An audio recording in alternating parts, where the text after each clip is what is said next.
प्रियंका गांधी ने कहा था कि बीजेपी ये बात समझ ले कि ये संविधान है, जनता का विधान है, ना कि संघ का विधान है।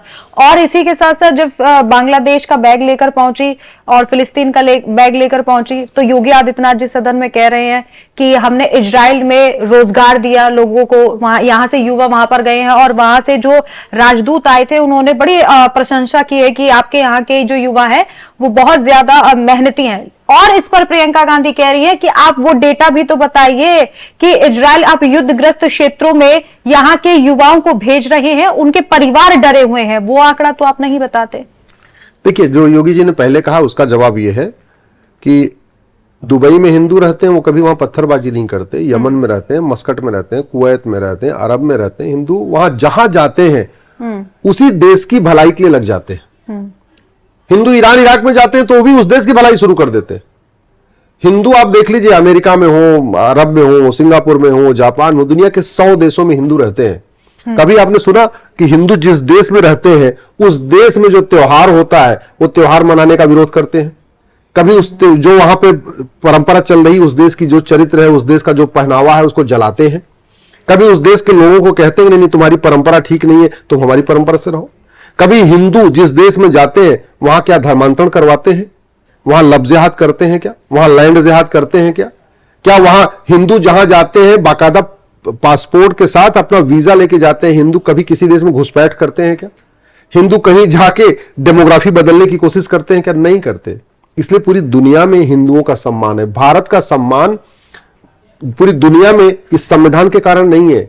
भारत का सम्मान पूरी दुनिया में हिंदुओं की मेहनत, उनकी ईमानदारी, उनकी कर्तव्य निष्ठा और उनके राष्ट्र प्रेम के है। वो जहां जाते हैं उसी राष्ट्र से प्रेम करते हैं, भारत से जड़ों से जुड़े रहते हैं। लेकिन जो अरब में है तो अरब की भलाई के लिए काम कर रहे हैं। ये हिंदू और गैर हिंदुओं में डिफरेंस, इसको आप समझना पड़ेगा। जहां तक योगी जी ने जो कहा या प्रियंका जी की बात कर रही हैं आप, ये भारत में संविधान तब तक है जब तक हिंदू बहुसंख्यक है। भारत में लोकतंत्र तब तक है जब तक हिंदू बहुसंख्यक है। भारत में equality, justice, liberty, fraternity, unity, national integration तब तक है जब तक हिंदू बहुसंख्यक है। भारत में वसुधैव कुटुंबकम की भावना तब तक है जब तक हिंदू बहुसंख्यक है। नहीं तो मैं डिफरेंस बता रहा हूं, जो हमारे पास है वो बांग्लादेश के पास भी है। हमारे पास संसद है, हमारे पास सुप्रीम कोर्ट है, हमारे पास सेना है। बांग्लादेश के पास भी संसद है, सुप्रीम कोर्ट है, सेना है। ठीक है। भारत के कभी राष्ट्रपति को भागना पड़ा भारत छोड़ के?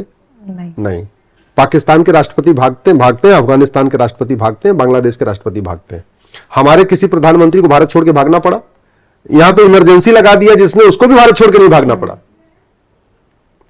अभी कुछ दिन पहले खाली बांग्लादेश की प्रधानमंत्री शेख हसीना भाग के आई, भारत में शरण लेके बैठी हुई है।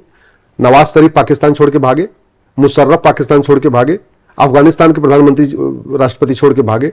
हमारे देश के प्रधानमंत्रियों को भारत छोड़ के भागना नहीं पड़ता क्योंकि यहां हिंदू बहुसंख्यक है। हमारे भारत के राष्ट्रपतियों को भारत छोड़ के नहीं भागना पड़ता क्योंकि हिंदू बहुसंख्यक है। हमारे देश के सुप्रीम कोर्ट के माननीय जजों को कभी देश छोड़ के नहीं भागना पड़ता क्योंकि हिंदू बहुसंख्यक है। बांग्लादेश के सुप्रीम कोर्ट के जज भाग चुके हैं, पाकिस्तान के भी सुप्रीम कोर्ट के जज भाग चुके हैं, अफगानिस्तान के सुप्रीम कोर्ट के जजों को पूछने कैसी हालत है, उनकी कोई औकात ही नहीं, उनका मतलब एक पैसे की उनकी इज्जत नहीं बची हुई। तो सुप्रीम कोर्ट का सम्मान है क्योंकि हिंदू बहुसंख्यक है, संसद का सम्मान है क्योंकि हिंदू बहुसंख्यक है, भारत में लोकतंत्र है क्योंकि हिंदू बहुसंख्यक है, यहां पंथ निरपेक्षता है क्योंकि हिंदू बहुसंख्यक है। जिस दिन हिंदू का रेशियो जहां जहां घट रहा है वहां दिक्कत आ रही है। और देख लीजिए भारत के 9 राज्यों में जहां हिंदू घट गए हैं वहां क्या सिचुएशन है। भारत के 800 जिलों में से 200 जिलों में जहां हिंदू घट गए हैं वहां क्या सिचुएशन है। भारत के 6000 तहसीलों में से 1500 तहसीलों में जहां जहां हिंदू घट गए हैं वहां पे क्या क्या सिचुएशन है। भारत के बॉर्डर पे जहां 300 तहसीलें वहां 300 की 300 तहसीलों में हिंदू घट गए हैं वहां क्या सिचुएशन है। इसलिए मैं भारत के सभी नेताओं से और खासतौर पर जजों से हाथ जोड़ के निवेदन कर रहा हूं, पहली बात तो ये भूल मत करिए कि सारे मजहब एक समान होते हैं। आप इस गलतफहमी से बाहर निकल आइए कि सारे पंथ एक समान होते हैं। ये सबसे बड़ा फ्रॉड है कि मजहब नहीं सिखाता आपस में बैर रखना। सच्चाई यह है कि मजहब ही आपस में बैर रखना सिखाता है, दूसरा कोई नहीं सिखाता। पूरी दुनिया में जो अराजकता फैली है वो मजहब के कारण है। मजहब ही बैर रखना सिखाता है। इसीलिए जब यहां आए बाबर, हुमायूं, तुगलक, गजनी, गोरी, तो उन्होंने हमारी पूरी पहचान को ही मिटाने का प्रयास किया। उन्होंने हमारे सारे पौराणिक शहरों का नाम बदल दिया। भगवान कृष्ण ने 5 गांव मांगे थे, उसमें एक था गजप्रस्थ, एक था तिलप्रस्थ, एक था सोनप्रस्थ, एक था पानप्रस्थ, एक था इंद्रप्रस्थ। गजप्रस्थ को गाजी खान ने गाजियाबाद बना दिया, तिलप्रस्थ को फरीद खान ने फरीदाबाद बना दिया, और सोनप्रस्थ को सोनीपत बना दिया, पानप्रस्थ को पानीपत बना दिया, और इंद्रप्रस्थ को दिल्ली बना दिया। पांडवों ने जो अज्ञातवास किया था, आपको याद होगा, पहले उन्होंने एक साथ अज्ञातवास किया। वो अज्ञातवास किया था उन्होंने विराट में। होशियार खान नाम का लुटेरा गया, उसने होशियारपुर बना दिया पंजाब में। हमारा एक शक्तिपीठ था कीर्तेश्वरी, उसको मुर्शिद खान ने लूटा तोड़ा और मंदिर का गुंबद बदला और उस स्थान का नाम मुर्शिदाबाद कर दिया। हमारा एक शहर हुआ होता था जमदग्नीपुरम, वैसी दरिंदों ने उस स्थान का नाम जौनपुर कर दिया, जौना खान ने। हमारा एक शक्तिपीठ था विंध्याचल, 51 शक्तिपीठों में एक विंध्याचल है, उसको भी उन्होंने मिर्जापुर बना दिया। और जिस बांग्लादेश में आज इतनी अराजकता फैली है, हमारे 51 शक्तिपीठों में से 5 शक्तिपीठ वहीं बांग्लादेश में है। एक शक्तिपीठ हमारा पाकिस्तान में है, हिंगलाज। 5 शक्तिपीठ हमारे बांग्लादेश में है और 45 शक्तिपीठ हमारे भारत में है। टोटल 51 हो गए ना, 51 में से 45 भारत में, 5 बांग्लादेश, 1 पाकिस्तान। वो जो 6 शक्तिपीठ भारत के बाहर हैं, वहां पूजा पाठ ढंग से नहीं होता। और वो छोड़ो, भारत के अंदर मैं तो देख के आया हूं, यहाँ शिलांग के बगल में हमारा एक जयंतेश्वरी है शक्तिपीठ, वहां भी ढंग से पूजा पाठ नहीं होता। हमारे मठ मंदिर जहां मुस्लिम इलाकों में फंस गए हैं, जहां मेजोरिटी हो चुकी है, वहां न पूजा पाठ होती है, न घंटा घड़ियाल होता है। वहां तो बड़े मुश्किल से बस कैसे करके दीपक जल रहा है, नहीं तो बहुत सारी जगह तो मंदिर बंद होने के कगार पे आ चुके हैं।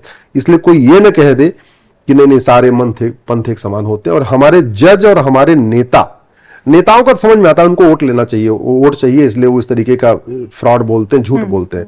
लेकिन मुझे समझ में नहीं, हमारे जज भी इस बात को क्यों मानते हैं कि नहीं सारे पंथ एक समान होते हैं। हमारे जो जज हैं, न उन्होंने गीता पढ़ा, न वेद पढ़ा, न उपनिषद पढ़ा, न उन्होंने भगवत गीता अपना रामचरितमानस पढ़ा, न रामायण पढ़ा, न बाइबल पढ़ा, न कुरान पढ़ा। इसके बावजूद कहते हैं सारे पंथ एक समान है। ये तो वही बात हो गई कि कोई आदमी न लड्डू खाया हो, न रसगुल्ला खाया हो, न पेड़ा खाया हो, न बर्फी खाया हो, और ये कहते भाई सारी मिठाई एक समान होती है। वही हालत हमारे जजों की हो गई है। पढ़ा कुछ नहीं है, न वेद पढ़ा, न उपनिषद पढ़ा, न सत्यार्थ प्रकाश पढ़ा, न भगवत गीता पढ़ा, न महाभारत पढ़ा, कुछ भी नहीं पढ़ा। न जैन जो हमारे जैन ग्रंथ है उनको पढ़ा, न बौद्ध ग्रंथ को पढ़ा, कुछ भी नहीं पढ़ा, न बाइबल पढ़ा, न कुरान पढ़ा, लेकिन कह देते नहीं सारे पंथ एक समान है। मेरा मानना है इस स्टॉकहोम सिंड्रोम की मेंटालिटी से बाहर आना चाहिए। ये स्टॉकहोम सिंड्रोम की मेंटालिटी भारत को बर्बाद कर रही है।